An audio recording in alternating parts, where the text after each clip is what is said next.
Episode की शुरुआत वहीं से होती है जहाँ से हमारा पिछला एपिसोड खत्म हुआ था। हम उस हॉस्पिटल को देखते हैं जहाँ पर जिन की मॉम एडमिट होती है और हमें जिन को अपनी मॉम के पास बैठा हुआ दिखाया जाता है। जिन वहाँ पर बैठकर सोच रहा होता है उस एलेक्सर ऑफ लाइफ को मुझे पाना ही होगा, उसकी मदद से मैं अपनी मॉम की बीमारी को इलाज कर पाऊंगा।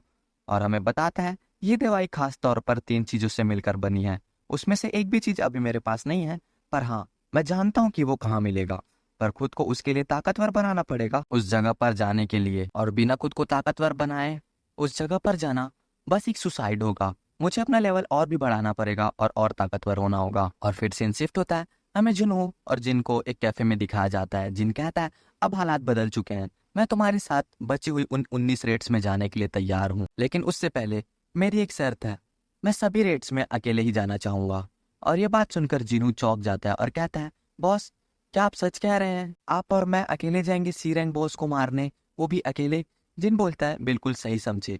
जिनू कहता है लेकिन सी रैंक डेंजन में जाने के लिए तो कम से कम 8 लोगों की टीम होनी चाहिए।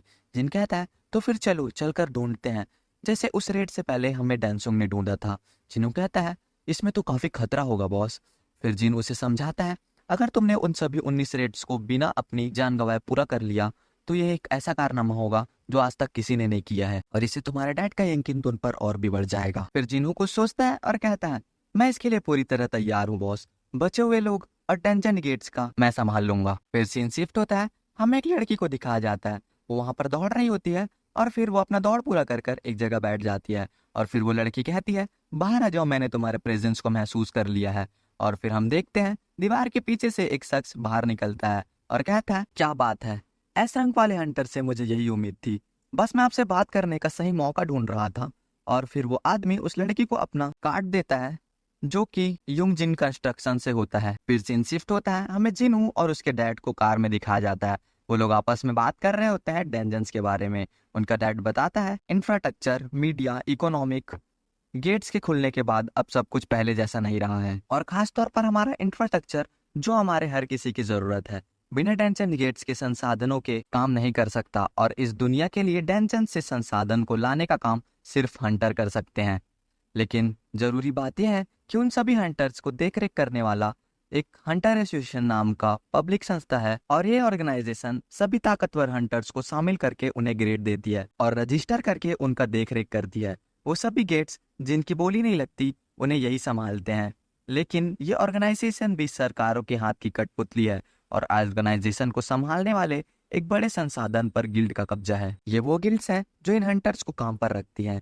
डेंजन्स के मिलने वाले संसाधनों को लेकर ये गिल्ड्स काफी ज्यादा मुनाफा कमाती है, और ये काफी ज्यादा अमीर हो चुकी है। और इनमें शामिल है hunters guilds, white tiger guild, reaper guild, prim guild और नाइट गिल्ड। और ये इस देश के सबसे 5 बड़ी गिल्ड्स हैं। डेंजन से जुड़े प्रॉफिट पर बस इन्हीं का कब्जा होता है। मैं हाथ पर हाथ रखकर कायोरू की तरह नहीं बैठ सकता। मैं जानता हूँ लोगों की लाइफ में इनका क्या अहमियत है, और इसकी जिम्मेदारी मैं भाड़े के टट्टुओं पर नहीं छोड़ सकता। अब मैं ये काम बस गिल्ड बनाकर ही कर सकता हूँ। फिर जिन्हों अपने मन में सोचता है भले ये सच हो, लेकिन एस रंग वाले हंटर्स को मेरे भाई के साथ पार्टनर बनाना, इसमें काफी ज्यादा खतरा है, लेकिन मुझे इससे कोई परेशानी नहीं। पर सीन शिफ्ट होता है, हमें जिन को पार्क में रनिंग करते हुए दिखाया जाता है। जिन अपने सिस्टम विंडो को खोलकर देखता है और सोचता है लगता है अब दुगने पॉइंट्स मिलना बंद हो गए हैं, शायद वो लूट बॉक्स जिसका मैंने मिशन पूरा कर लिया था वो मुझे अब नहीं मिलेगा। और सोचता है एक रैंडम लूट बॉक्स है मेरे पास, क्या पता इसमें से पहले की तरह कोई डेंजन गेट की चाबी मिल जाए। पर उसमें से उसे एक बिंगो मिलता है। फिर सीन शिफ्ट होता है, हमें जिन को रोड पर चलते हुए दिखाया जाता है। जिन अपना लेवल देखते हुए रोड पर चल रहा होता है और सोच रहा होता है फिलहाल जिस लेवल पर मैं हूँ उस पर 3 पॉइंट से कुछ खास फर्क नहीं पड़ने वाला, मुझे अपनी काबिलियत जल्दी ही बढ़ानी होगी। पर पहले जिन के साथ सी रैंक के डेंजन पूरा करने होंगे। और तभी जिन की फोन में एक नोटिफिकेशन आता है और उसमें लिखा होता है कि उन लोगों को डी रैंक के गेट के लिए एक हंटर चाहिए। हंटर एसोसिएशन एक जवाबी दस्ता तैयार कर रहा है, और जिन अपने मन में सोचता है इसका मतलब मैं अब अकेले नहीं लड़ पाऊंगा। और फिर सीन शिफ्ट होता है, हमें एक टाइकांडो क्लास को दिखाया जाता है, और हमें मिस्टर जील को दिखाया जाता है। वो अपने एक स्टूडेंट से बात कर रहे होते हैं, और उनको भी सेम मैसेज आता है जो कि जिन को आया होता है। और बाकी 5 लोग जो उस डेंजन से बच के निकल गए थे उनको भी सेम मैसेज आया होता है। और फिर सीन शिफ्ट होता है, हमें हंटर एसोसिएशन की बिल्डिंग को दिखाया जाता है, और हम देखते हैं युनहू और जोंग इन आपस में बहस कर रहे होते हैं। युनहू कहता है वो इंटरव्यू सिर्फ समय की बर्बादी थी और वो लोग आपस में काफी सारी फालतू बातें करते हैं, पर मैं उसे कवर नहीं कर रहा हूँ। फिर यूनहू पॉइंट पर आता है और पूछता है, अब ये बताओ तुमने मुझे यहाँ पर क्यों बुलाया है। जोंगिन बताता है, कुछ ऐसी बात है जो मैं तुम्हें बताना चाहता था, और बताता है यूजिन कंस्ट्रक्शन अपनी गिल्ड बनाने जा रहा है। यूनहू कहता है, ये बात मुझे पहले से पता है और ये बात तुम जानते हो, अब तुम सीधा सीधा मुद्दे पर आओ। और फिर वो उसे वो बात बताता है और सीन यहाँ पर कट हो जाता है। फिर हम देखते हैं उसी लड़की को जिसको उस आदमी ने अपना कार्ड दिया था।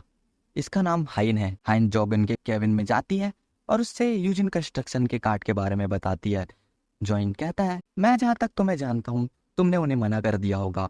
हाइन कहती है, हाँ मैंने मना कर दिया, पर मैंने ये सब बात आपको बताना जरूरी समझा।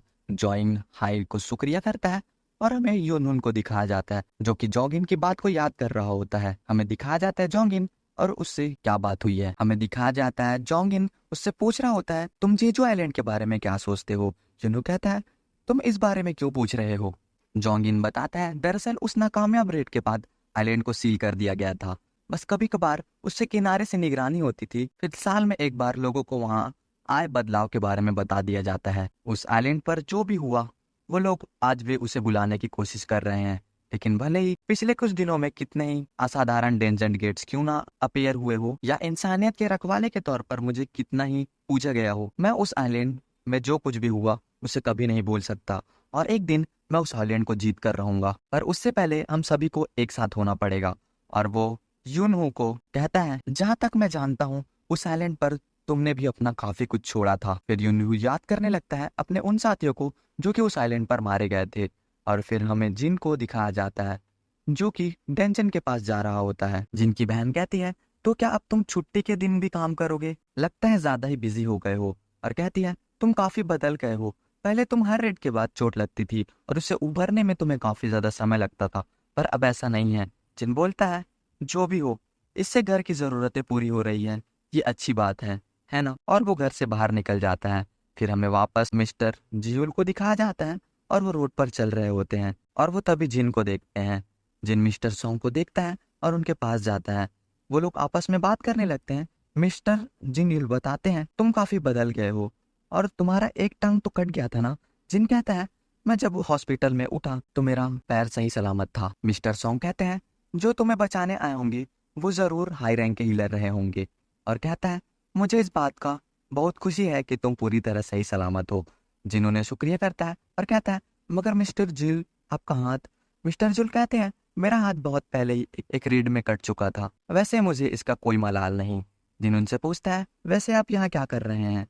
वो बताते हैं, मैं एक एसोसिएशन के बुलाने पर यहाँ आया था। और फिर वो दोनों डेंजन गेट के सामने जाकर खड़े हो जाते हैं और फिर हम देखते हैं उन सभी 5 लोगों को जो कि उस डेंजन से बचने में कामयाब हो गए थे। और जूही जिन को देखकर काफी ज्यादा चौंक जाती है। जिन उन सभी को देखकर चौंकता हुआ कहता है, जूही तुम, मिस्टर किम और मिस्टर कांग आप भी। मिस्टर जिल कहते हैं, मैं समझ सकता हूँ, उस दिन हमें सभी ने जिंदा बचने के लिए जिन की बलि चढ़ाने की कोशिश की थी और मैं किम को अपने साथ किए व्यवहार की वजह से नजर ना मिलाने पर दोष नहीं दूंगा।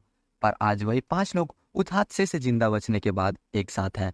फिर जूही जिन से कहती है, जिन क्या तुम सच में यहीं पर हो, मुझे तो बिल्कुल भरोसा नहीं हो रहा और तुम तो यहाँ बिल्कुल बदल गए हो और तुम्हारी हाइट भी बढ़ गई है।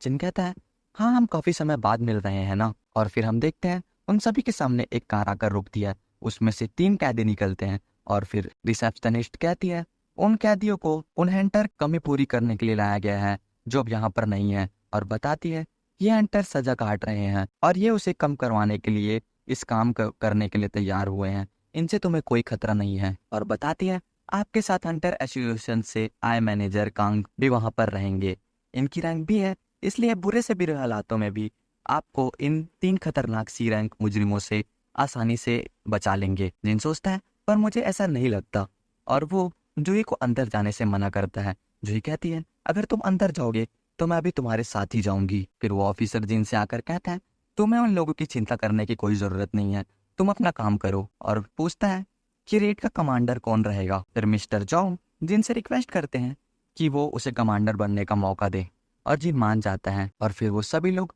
डेंजन में जाने के लिए तैयार हो जाते हैं और अंदर जाने लगते हैं।